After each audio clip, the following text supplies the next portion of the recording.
తిరుపతి మహిళా యూనివర్సిటీ ఘర్షణలో మరో కేసు నమోదైంది. చంద్రగిరికి చెందిన 38 మంది టీడీపీ నేతలపై పోలీసులు కేసులు నమోదు చేశారు. 38 మందిపై నాన్ బెయిలబుల్ కేసులు నమోదు చేశారు. ఇందులో 11 మందిని రిమాండ్కు తరలించారు. మిగిలిన వారి కోసం గాలిస్తున్నారు ఎస్వీ పోలీసులు.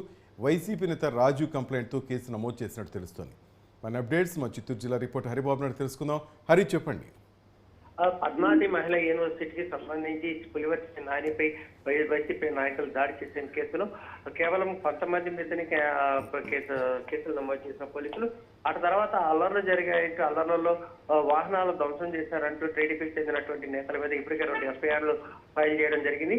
ఈ కేసుకు సంబంధించి దాదాపు ఇప్పటికే 38 మందికి పైగా పోలీసులు ఎఫ్ఐఆర్ల పేర్లు నమోదు చేశారు.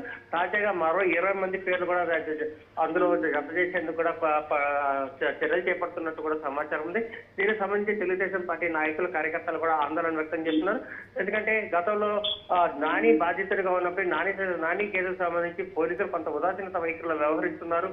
కేవలం తెలుగుదేశం పార్టీ నాయకుల్ని కార్యకర్తలుగా లక్ష్యం చేసుకుని యూనివర్సిటీ పోలీసులు కేసులు నమోదు చేసి సితాప శ్రేణుల్ని మానసికంగా దెబ్బతీయడానికి ప్రయత్నం చేస్తున్నారంటూ కూడా కొన్ని ఆరోపణలు అయితే వినిపిస్తున్నాయని చెప్పని వాళ్ళు ఆవేదన వ్యక్తం చేసిన పరిస్థితి కనిపిస్తుంది. ఇప్పటికే దాదాపు 16 మందిని పైగా పోలీసులు అదుపులోకి తీసుకుని వాళ్ళని రిమాండ్ తరలించినట్టు సమాచారం ఉంది.